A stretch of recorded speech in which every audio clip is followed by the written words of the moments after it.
Friends എല്ലാവർക്കും എൻ്റെ പുതിയൊരു വീഡിയോയിലേക്ക് സ്വാഗതം. സബ്സ്ക്രൈബ് ചെയ്യാൻ മറക്കരുത്, അതുപോലെയാണ് ലൈക്ക് ചെയ്യണം, സപ്പോർട്ട് ചെയ്യണം. ഇന്ന് നമുക്ക് കിട്ടിയിരിക്കുന്ന യൂണിറ്റ് എന്ന് പറഞ്ഞു കഴിഞ്ഞാൽ ഒരു AC ഫുള്ള് വെള്ളം ലീക്കായിരുന്നു. വെള്ളം ലീക്കായിട്ട് നമ്മൾ വന്ന് നോക്കുമ്പോഴത്തേക്ക് അതിൻ്റെ ലൈൻ ബ്ലോക്കായിട്ടിരിക്കുകയാണ്. ബ്ലോക്കായിട്ട് നമ്മൾ യൂണിറ്റിൻ്റെ ഫുള്ള് കവർ അഴിച്ചിട്ട് അതിൻ്റെ ലൈൻ ഇതാണ്. അതിൻ്റെ ബ്ലോവർ സൈഡ് ഇതാണ്. ബ്ലോവർ സൈഡിലൊക്കെ നിറയെ കച്ചടയുണ്ട്, ഡയറക്റ്റ് ആയിട്ടിരിക്കുകയാണ്. കോയിൽ കുഴപ്പമില്ല, കോയിലെല്ലാം നല്ല ക്ലീനാണ്. പക്ഷേ ഇതിൻ്റെ ഫുള്ള് ബ്ലോവർ അഴുക്കായിട്ടിരിക്കുകയാണ്. നമുക്ക് അതിൻ്റെ ബ്ലോവറിൽ നിന്ന് കുറേ കച്ചടത്തെ ഇളക്കി കളയാനുണ്ട്. അത് ബ്രഷ് ഇട്ട് ചെറുതായിട്ട് ക്ലീൻ ചെയ്ത് കൊടുത്താൽ മതി.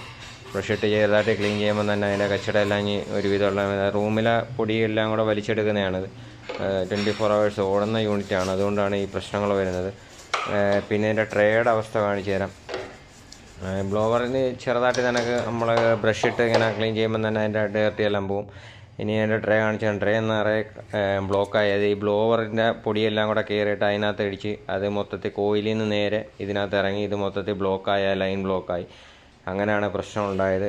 മൊത്തത്തിൽ വെള്ളം ലീക്കായിരുന്നു. ഇത് നമുക്ക് ഇനി ക്ലീൻ ചെയ്ത് റെഡിയാക്കി ഫിറ്റ് ചെയ്യണം.